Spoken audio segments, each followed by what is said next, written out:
Қазақстан ұлы даладағы ежелгі өркениет.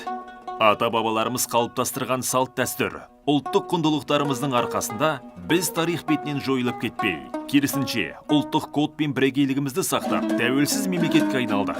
Мейірімділік пен жанашырлық, үлкенге құрмет, кішіге ізет, биік отбасылық құндылықтар біздің болмыс бітіміміздің ерекше белгісіне айналды.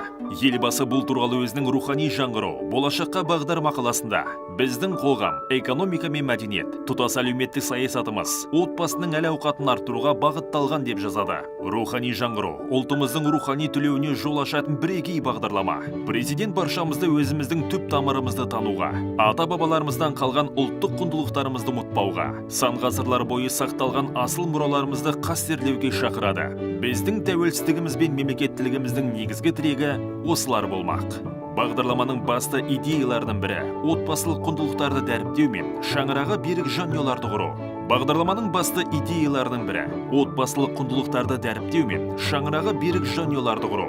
Бүгінде бұл бастама өз нәтижесін бере бастады. Сауалнама көрсеткендей, ел тұрғындары, әсіресе жастар үшін отбасы, ата-ана, бала сияқты құндылықтар басты орынға шыққан. Мықты отбасы қалыптастырудың ұлттық тұжырымдамасы бұл ең әуелі бала тәрбиесінің ерекше жүйесі. Қазақ халқының тәрбиесінде ұл балаға айрықша мән берілген. Оның бойында ержүректілік, адалдық, сөзі мен ісіне деген беріктік, отанын сүю мен отбасы алдындағы жоғары жауапкершілік сезімі қалыптастырылған. Қазақ қоғамында қыз баланың орны айрықша болған. Ата-бабаларымыз қызды қонақ деп есептеп, барған жерде бағының ашылуын үйде отырып қамдаған. Барынша ізетті, сыпайы, мейірімді де ісмер, қылықты да қырмызы болуын үнемі қадағалап отырған. Ата салтын сақтайтын жанұяның қашанда керегесі берік, шаңырағы мықты болады.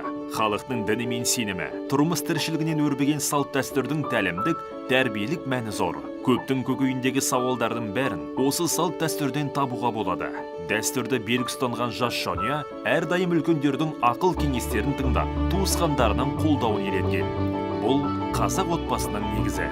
Ұлттық мәдениетіміз бақытты жанұя құруға бастайтын басты құндылығымыз.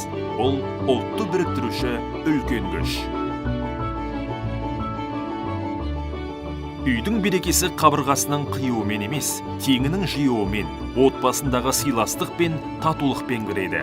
Естеріңізде болсын, сіздердің табыстарыңыз ата-аналарыңыздың табысы, туғандарыңыз бен туыстардың табысы, отбасыларыңыздың табысы, барлық отандастарыңыздың табысы, біздің отанымыздың табысы. Нұрсұлтан Әбішұлы Назарбаев.